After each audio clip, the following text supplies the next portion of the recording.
at the ceiling. Then I'll go out and say hi to all of you.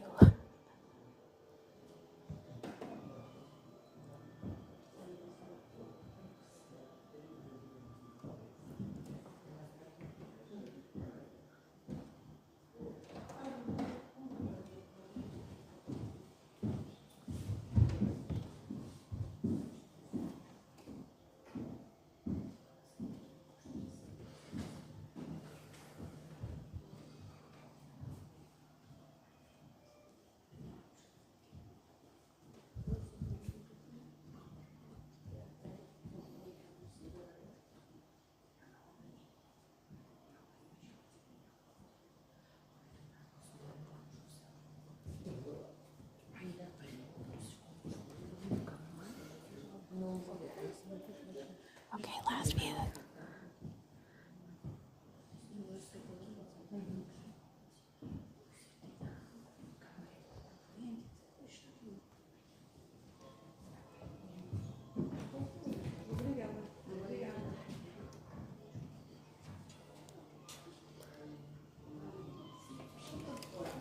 Isn't this amazing?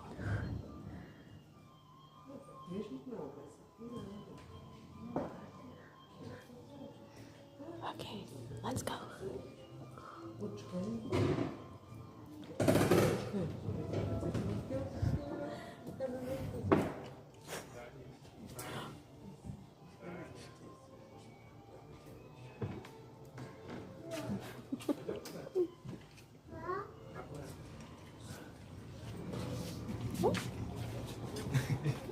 Sorry.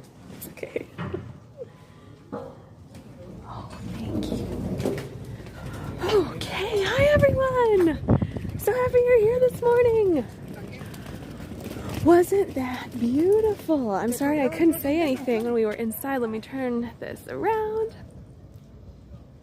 Hello, hi everybody!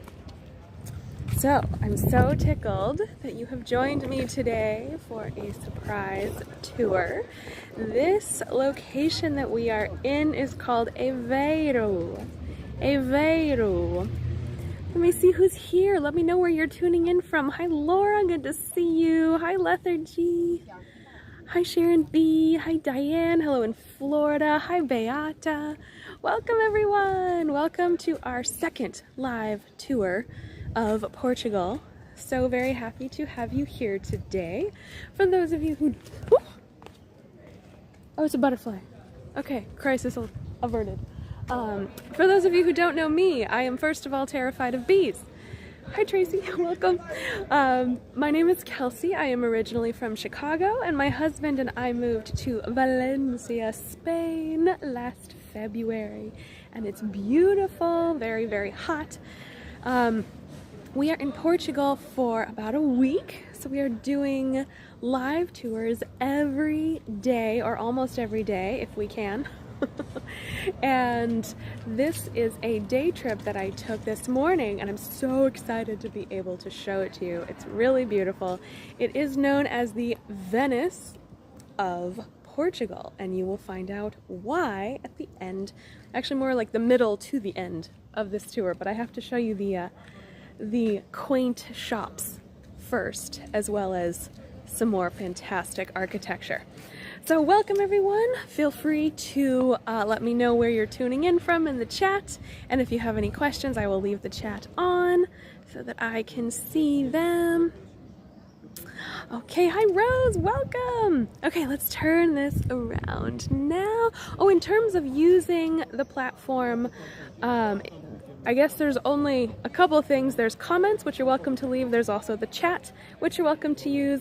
And then please like the video. It helps the algorithm. And if you are not subscribed, please do subscribe. Let's turn around now. Okay, welcome to Aveiro. Let me just show you the outside of this beautiful church that we were just in. It's so hard to believe, looking at this building from the outside, that that's what it looks like on the inside. For those of you who are just getting here, I will post pictures of what we just saw inside. It was incredibly gorgeous, full of gold. So this is the convent of São João Evangelista, and it dates back to the 17th century, and there was a convent here.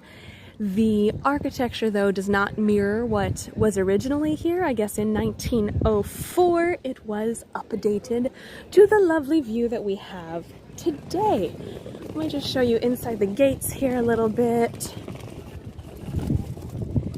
And then we will head along to our side streets. Ooh, it is sunny today. Ooh, wow. The inside the chapel, we do have the monumental amount of gold. This is a free chapel, although please do leave a donation if you go here. And this is just the beginning of our tour today. So we are in Aveiro, and because we are in Portugal, well, first let me tell you a little bit about where we are today. Aveiro is known as the Venice of Portugal because it has so many lovely canals that we are going to see. And we can also see many azulejos, which are the colorful tiles. Let me get a little bit closer. This is one of the main azulejos houses here. Azulejos are another main hallmark of this city, and the tiles themselves have an interesting history. This building does not have stories necessarily through the majority of the tiles, but many of the azulejos we will see today have a story to tell. Okay, let's go down our tiny side streets. I'm so excited. So Aveiro, this is about 50 minutes from Coimbra, which is where I have been spending the last few days. And I'm reading your comments. Will you be leaving this up after the live so I can watch the beginning? Yes, Rose, this should be up for a few weeks. I would love for all of you to be able to watch it, and the beginning part if you are just joining. Look at these tiny streets. How lovely. So there are roughly 80,000 people in this whole region, but much less in the town of Aveiro itself. We are on the shores of the Atlantic Ocean, which we will see plenty of today. Look at these little streets. So it is about 2 o'clock in the afternoon here, maybe 72 degrees Fahrenheit or 22-ish Celsius. And we are wandering through the quiet back streets of Aveiro.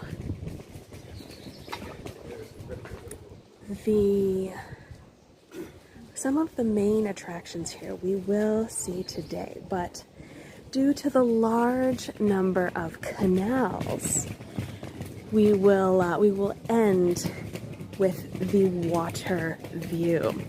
I just want to draw your attention to some of these azulejos that we see here. The azulejos, these are the ceramic tiles, very typical of Portugal, and especially within these smaller, older cities. The name itself means little polished stone, and these tiles not these specifically, but the idea of all of these azulejos, these tiles, date back to the 13th century when the Moors had invaded the Iberian Peninsula.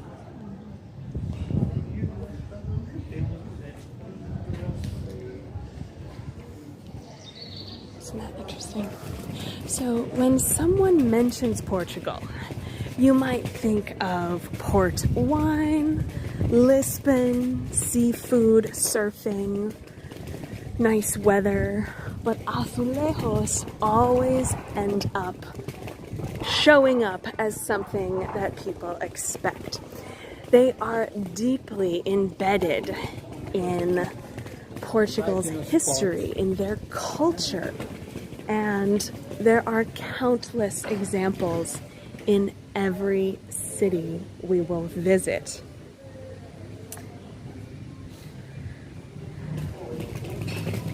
So originally, they were fairly simple little squares that were cut into geometric shapes, and they had natural tones to them.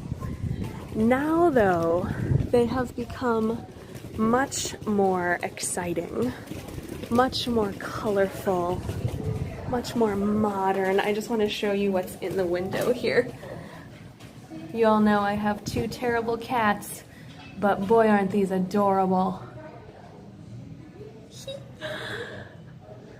Hi, Arlen, good to see you. Welcome, everyone. And while I'm hiding in the shade, do look at the beautiful cobblestone streets. These are another main attraction for Aveiro. They are all over the city with very specific designs depending on which part of the city you're in.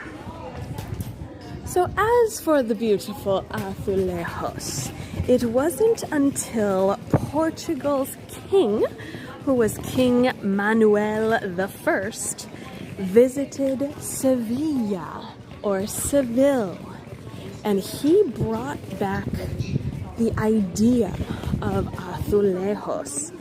And this is when, in the 13th century, oh, church bells! This is when Portugal truly adopted this artwork into their culture. Here, I'll show you some more. These actually are a play on the azulejos. They are stone, but with glass pieces inside this. Isn't that cool? That's really nice. And antique azulejos were decorated in very simple color patterns. The blues and the white did dominate here, so let me show you a little bit of this pattern. And it is believed that the enhanced blue, or this really beautiful royal blue color that we see, came into the society during the age of discoveries, which was the 15th to the 18th century, and it was then considered fashionable at the time. Hi Cindy, oh thank you for writing azulejo, very helpful. You might be noticing as we walk a lot of fish and nautical themes. That is because we are getting closer to the water. Look at this beautiful backpack. In case anyone wants to get me a Christmas present, this is what I want. Because it is Sunday, there are not too many of the shops open. But lucky for us, many of them have these really, really nice displays in the windows. I'll actually show you one around the corner too.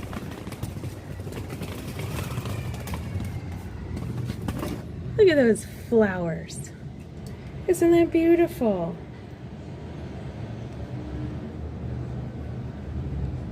I love it.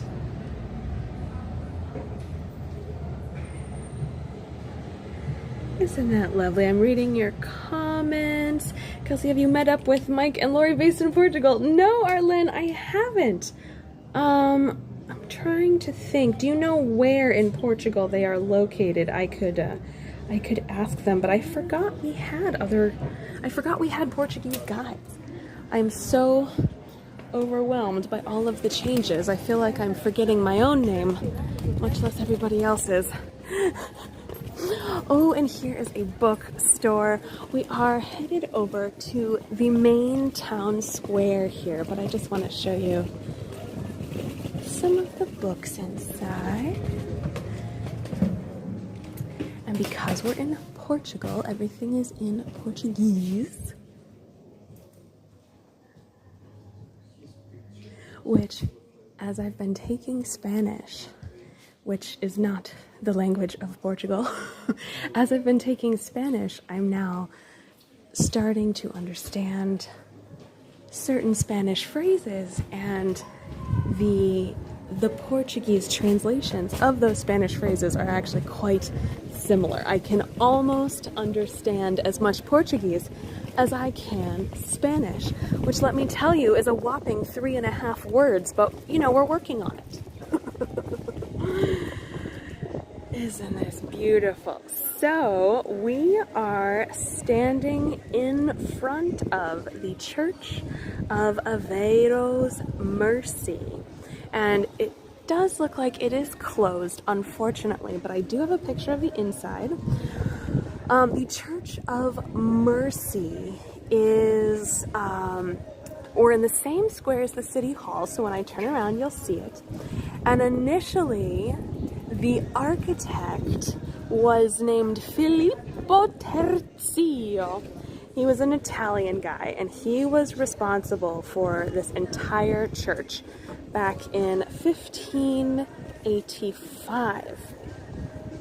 It then continued to go from quite a few different architects until finally 1867, like it says on the wall here with all the azulejos next to it. And that is when it was finally completed.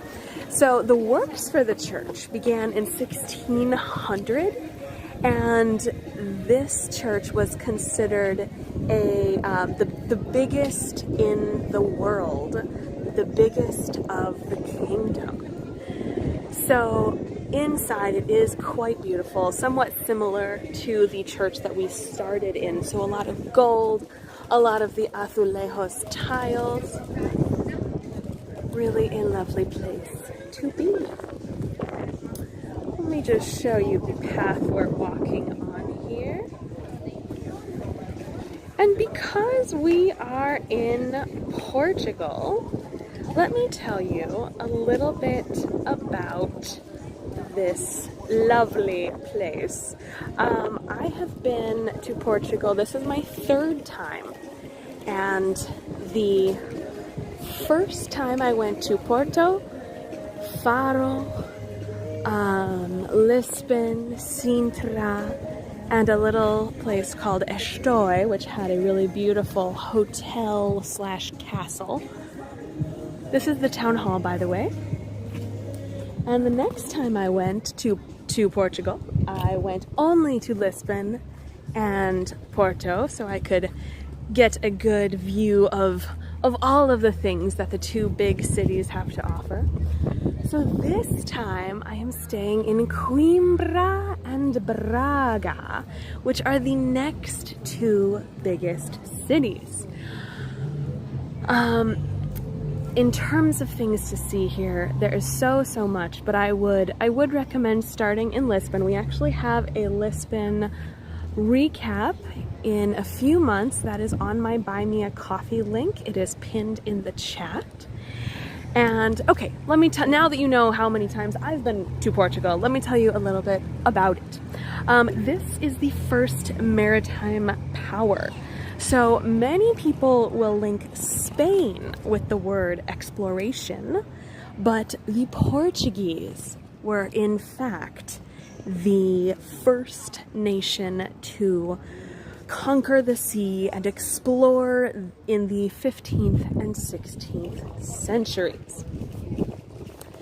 The Portuguese explorer Ferdinand Magellan, he was the first person to lead the circumnavigation of the globe in 1522. Portuguese explorers were also the first to discover lands, well, discover, we say with a Western grain of salt, the first to discover lands such as Brazil, Western Africa, and parts of Asia. Again, they mean discover in the Western sense. So, do take that with a bit of salted history, if you will. Lisbon itself, though, is older than Rome. Rome is considered to be the birthplace of modern civilization.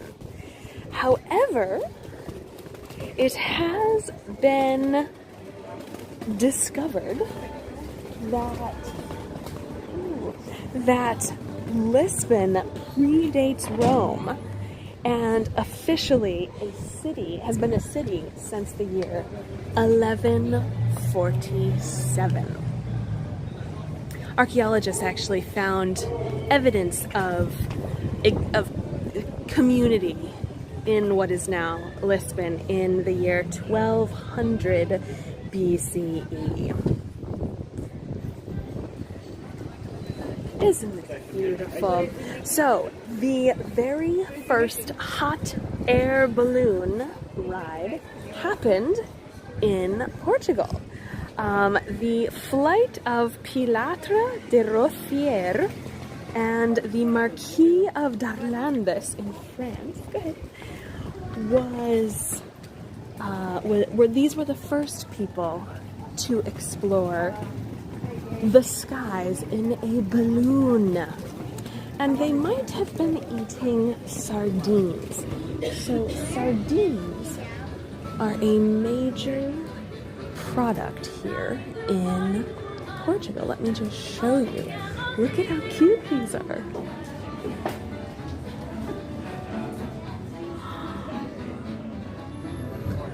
These are different types of sardines. I actually had sardines yesterday. Look at the little boxes. Oh, they're so adorable.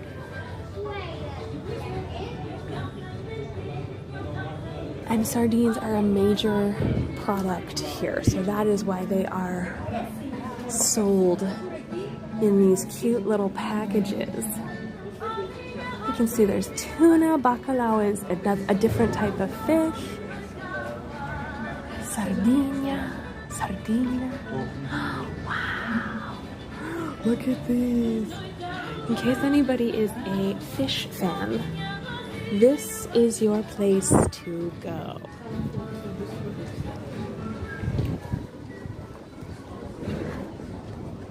And, oh, we have a bakery. Oh boy. This looks delicious, but I actually saw another bakery just a step or two down. Here it is. This is the one I wanted to take you to. Yeah, this is on the top with something else. Okay, let's go inside. This is called M, and it is a famous bakery. It has been here since 1882, and we are going to get some famous pastries. Oh, it smells good in here. Okay, while we're waiting, let me show you what we can get here. The reason I am drawing your attention to this pastry is because these are the main pastries found here in Aveiro. These are called ovos moles. Ovos moles, and I always apologize for my accent. They trace their origins back to nuns who lived in different convents And they first appeared. Oops, we're gonna. No, it's fine. They first appeared in this area in the 20th century. Okay, we're gonna work our way out, and we're going to go somewhere else because this is an entire tourist attraction, and there was no room to breathe anymore. So we will go to the next one that we see. But okay, so basically the way to make these ovos moles, these are little egg custards. So similar to the pastéis de nata, the popular legend goes that the nuns and the monks used the egg yolks to make sweets because they were using the egg whites to clean, to starch, to do other things, and they had all of these yolks left over. And so when the first Portuguese Republic suppressed the convents in 1910, the nuns transferred their artisanal knowledge to become educated upper-class women. And that is how they ended up selling the ovos moles with such a fervor. The nuns said, well, if I'm not allowed to do this, then I'm going to sell pastries. We have arrived! Welcome to the Venice of Portugal, everyone. Here we have our very first canal. I have to say the canals here are a little bit bigger than the ones in Italy, the ones in Venice, but that's okay. They are so beautiful. I know, isn't this lovely? So let me tell you about the boats. They are called Moliceiros. Moliceiros. And these are, isn't this cool? Right? Who knew that there were these lovely boats in Portugal? And as you can see, they are tourist attractions. So the name comes from the marshy lagoon region that we're in. Here, let's go to the other side and see some more. And they were originally used to harvest what is called the Moliceiro, which are a little bit of shade. That's nice. I like shade. Yes, so they were originally used to harvest the Moliceiro, which was a type of algae used as fertilizer. I know there is a little bit of wind. We're doing our best. Can you hear me okay anyway? The boats do move fast, yes.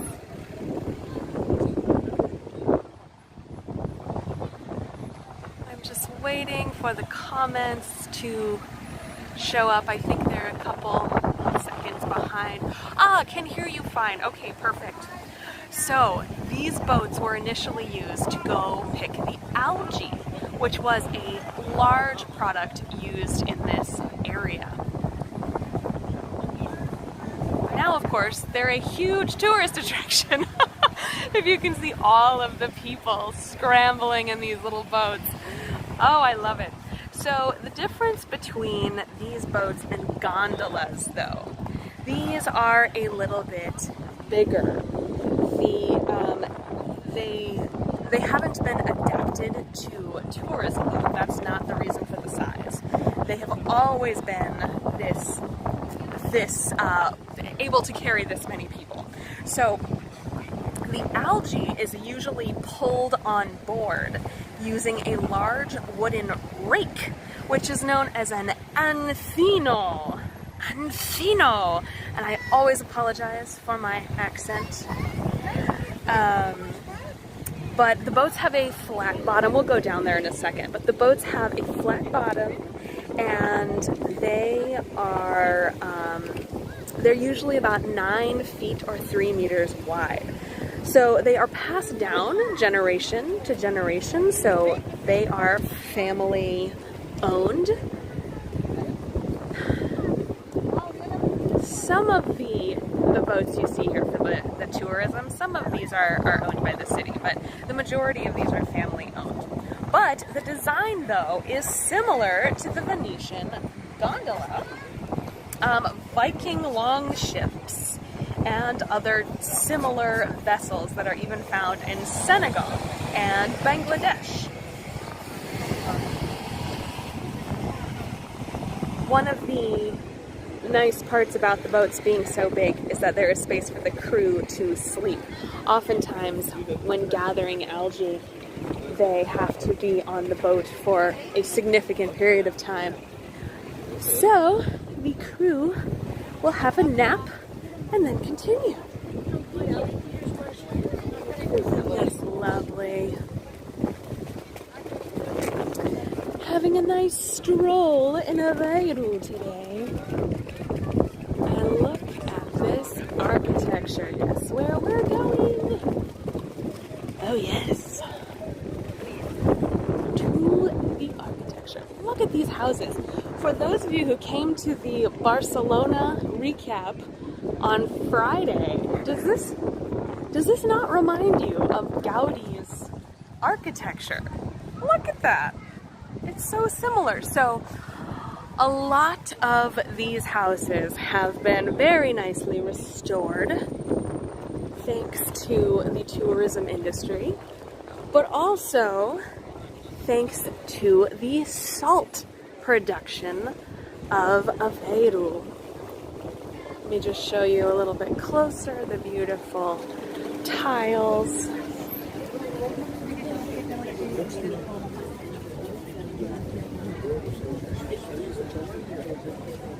Aren't these lovely? So there are salt mines. Well, actually they're not mines. There's a, what do you call this in English? A salinas. Basically a area with little puddles that are full of salt. And as the, salt flats, there we go, that's the name. And as the water, as it rains, as the water filters through them, you get 3 different kinds of salt. You get first the top layer, which is the type of salt that goes in your food, on your table, as very fancy presents, right? The second type is the type that goes in cleaning products. So how do we know when it's the second type? It's the same as, how can I describe this? It's the same as olive oil. It's the first layer, the second layer, and the third layer.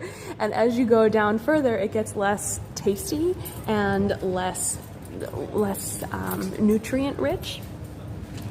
And so that is why the second layer of the salt is used more for cleaning products or for bath products.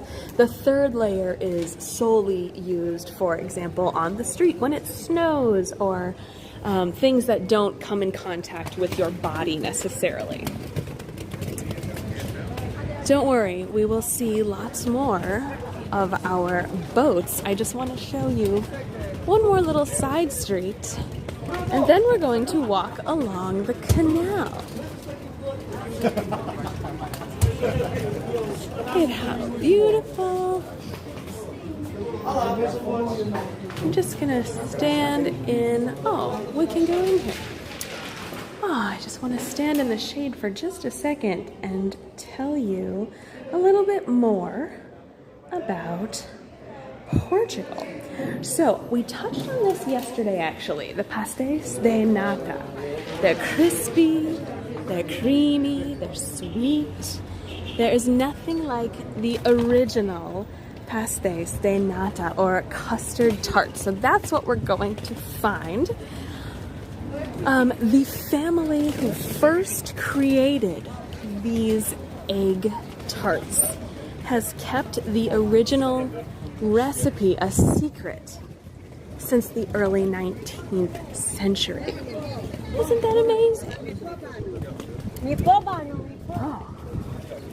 It is a Sunday, so everyone is outside, enjoying the nice weather, having a coffee. Here in Portugal, there's always time for coffee. There's an assumption here that the Portuguese won't let a little thing like work keep them away from enjoying a coffee break or two during the day. The preference is a small espresso-sized bica, which is served in a little tiny cup. Isn't that cute? Has anyone, speaking of food and drink, has anyone had piri-piri sauce? Piri-piri sauce. We actually have Portugal to thank for piri-piri sauce. Normally people think it comes from India, it comes from Africa, it comes from South America. Well, it kind of comes from South America. Let me explain. So it's a chili sauce. It's a little bit spicy, and you can put it on just about everything, but specifically the chicken here. Isn't that beautiful? So the chili that is the main ingredient does come from South America. And it was from here when the Portuguese explorers were, quote, exploring, as we say in the Western sense, that they found these chilies and took them to Africa.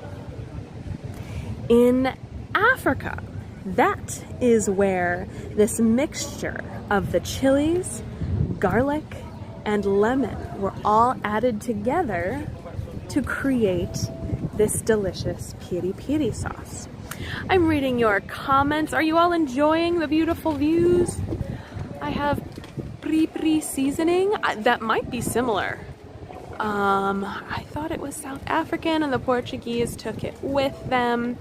Yeah, Tariq, according to my sources, the origin comes from South America and then it was brought over to Africa. But I could always be wrong. I will do some checking though and let you know. I've only had it at Nando's. Very much. Oh, I'm glad to hear. So also, Portugal is famous, for those of you who like wine, Portugal is famous for its port wine. Port is a sweet red fortified wine, and this area is the third oldest protected wine region in the world. And it became popular when the English, with the English in the 18th century. We're going to go to a church down here that I am excited to share with you.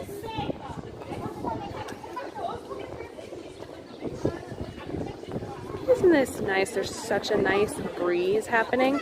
My host, who's very nice, she said, she saw me leaving this morning. She said, Kelsey, you absolutely must bring a jacket. It's so, so cold there.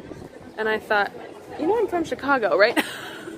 I always tell my host that I'm from Chicago, but that's okay. To me, this is a very nice / hot day to explore. You can see everybody eating ice cream, waffles. Oh yes, look at those.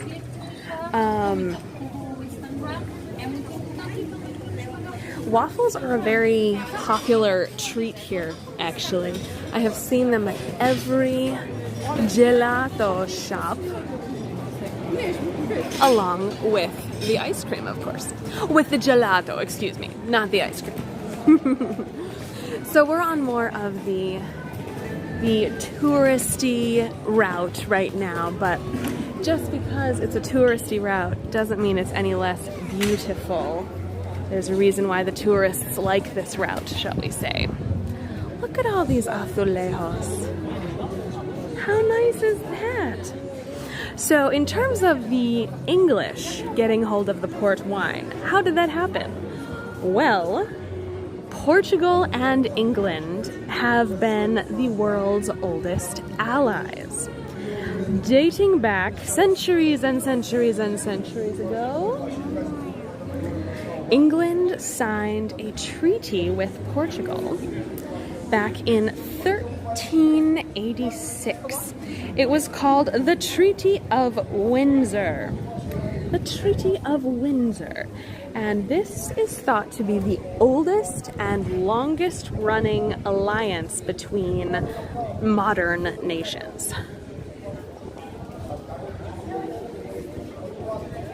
He's beautiful. I'm reading your comments. I'm surprised the cafes and gift shops are open on a Sunday. Who said that? Lethargy. You know, a lot of the touristy areas have open shops, open restaurants. That's why I'm taking you to this area.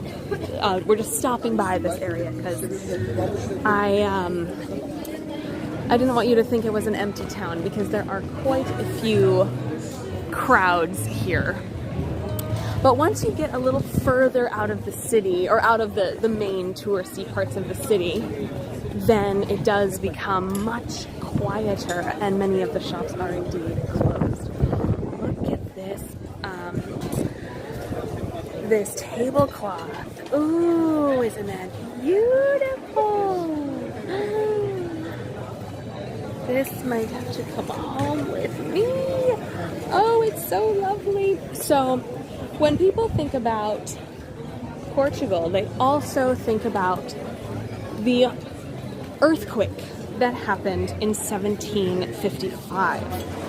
It was a very, very rough earthquake, very violent. The magnitude was an estimated 8.5 to 9. It killed tens of thousands of people. And there was not only earthquake damage, but then a massive tsunami and fires that basically wiped out 90% of the city. Why am I telling you about this? Because the Portuguese, as they were rebuilding the city, they didn't have the technology that we do today. So how did they earthquake-proof their buildings?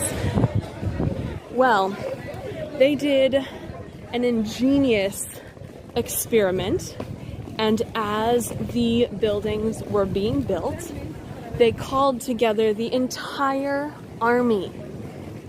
This was a lot of people back in 1755, 1757-ish.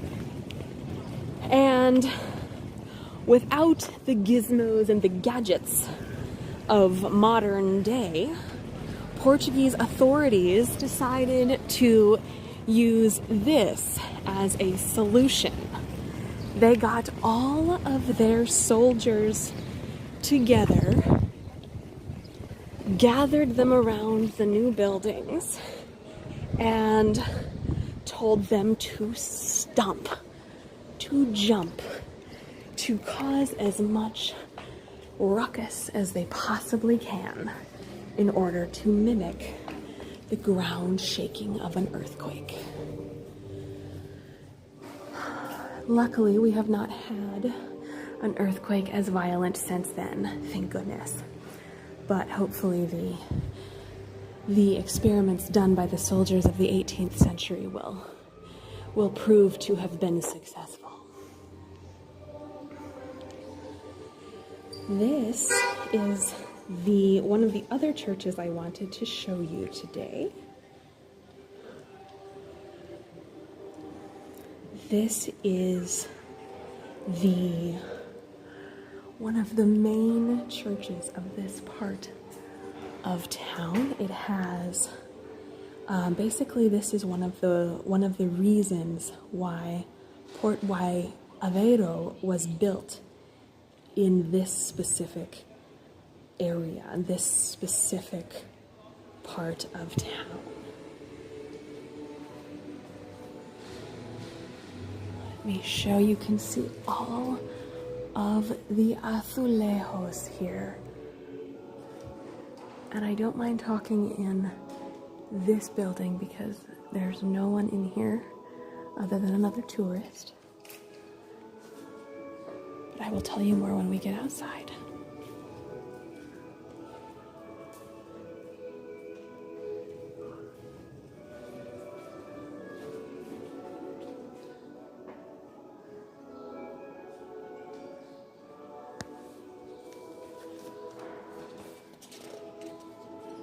Isn't that stunning?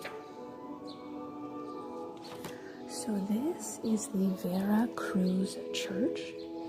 It was built in 1606, and you can see the massive amount of azulejos here. Isn't that lovely? Well, I am receiving your coffees. Thank you, Susan. Thank you, Diane. Thank you, Sharon B. Thank you, Lauren. Oh, much appreciated. Yes, as you all know, this is a free-to-enter, tip-based tour. Much appreciated, as always. Let me just show you the outside of the Veracruz Church. Oh, the tipping links, to answer your question, the tipping links are highlighted in, or are pinned in the chat. All right, let's go and see our final views of the canals and the boats. I'm so excited.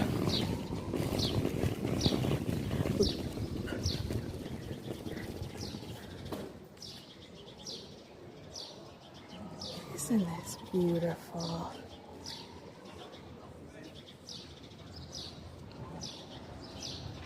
Here we go. Has anyone had tempura? The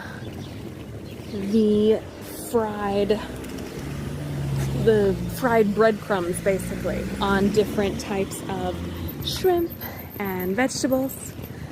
Well, we have Portugal to thank for tempura. And you're going, wait a minute, this is a Japanese food. How on earth is it due to Portugal? Well, we have learned about the world explorers, and on their adventures, these Portuguese explorers came across Japan in the 16th century. Look at these beautiful hotels. These are all hotels or protected buildings that are used for the city. So meeting rooms and different exhibition halls. So before Japan decided to close its doors to trade, Portugal had offloaded several of their gastronomic goodies in back home. Tempura being one of them. The custard tarts that we talk about so much here. There's what is also called a castella cake, and different types of bread are all loved by Japanese people today. So the trade of cuisine went both directions. Not only did Portugal absorb some of Japan's cuisine, the lovely Japanese food, but also Japan now is famous for their egg tarts. They did add one distinction though. How do you know it's an egg tart from Japan? Because it will be matcha flavored. Has anyone had matcha green tea, the powdered form of green tea? Matcha is making a comeback, as they say, and it can be used for a variety of illnesses, for curing illnesses, aches, pains. It also has quite a bit of caffeine in it. So if you are someone like me who takes one whiff of a chocolate bar and is up until 5 a.m., do be aware. Okay, we're gonna go past all of the crazy cars and head over to the canals.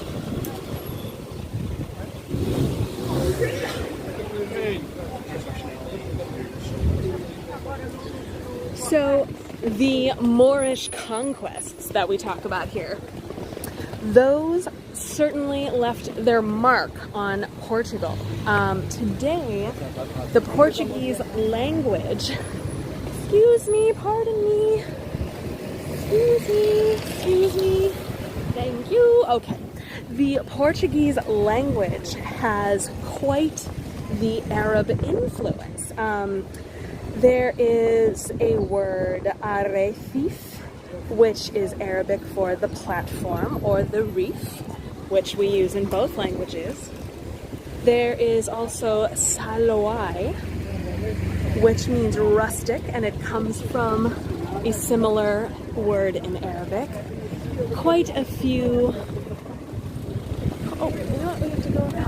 quite a few translations are similar, but that makes sense considering that the Moors were here in Portugal for roughly 500-600 years. Yes, this is a busy city. Lots of young people, lots of tourists. All right, I have one more beautiful thing to show you today. It will be the little boats as they go down this fantastic canal.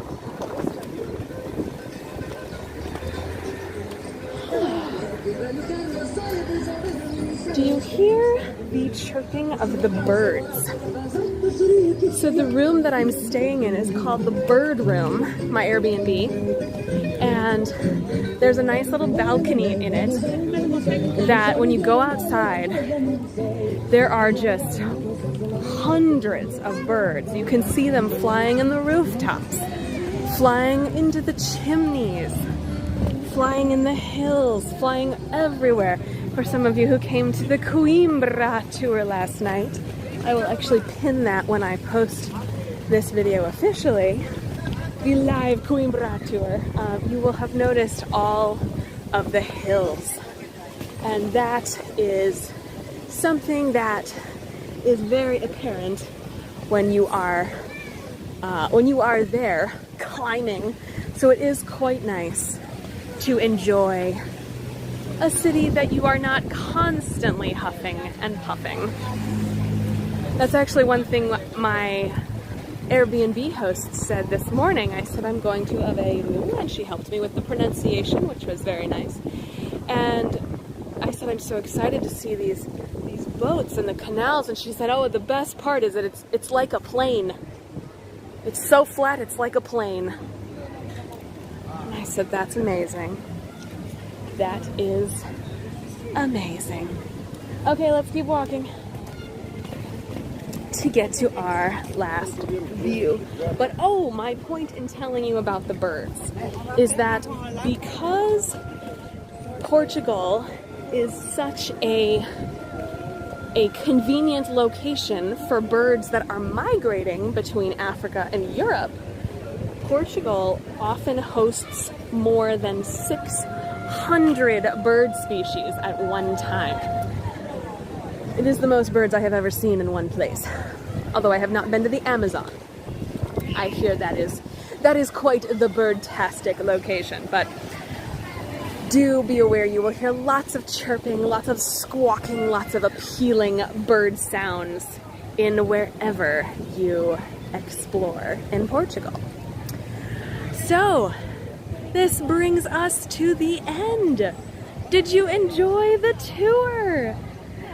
Thank you, Linda. Thank you, Karen. Thank you, Sharon A. Much appreciated for all of your tips and coffees. The Link is pinned for those of you who are looking for it. It is pinned in the chat.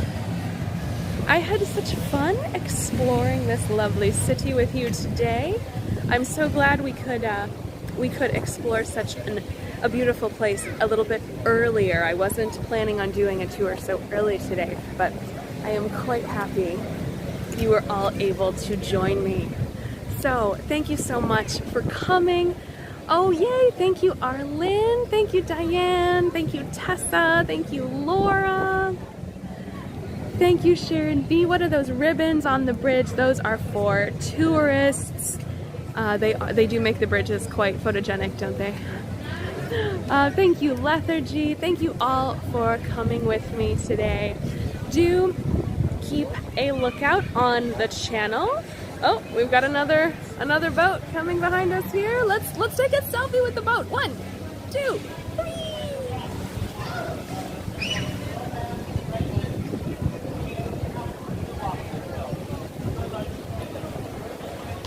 Oh, that was such fun.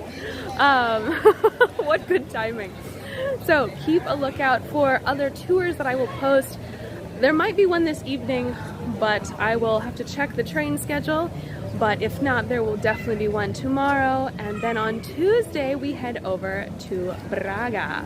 So keep a lookout on the channel, on the Facebook page, Explore with Kelsey, and I will post all of the pictures that I cannot post on the YouTube links in my Facebook group, also called Explore with Kelsey.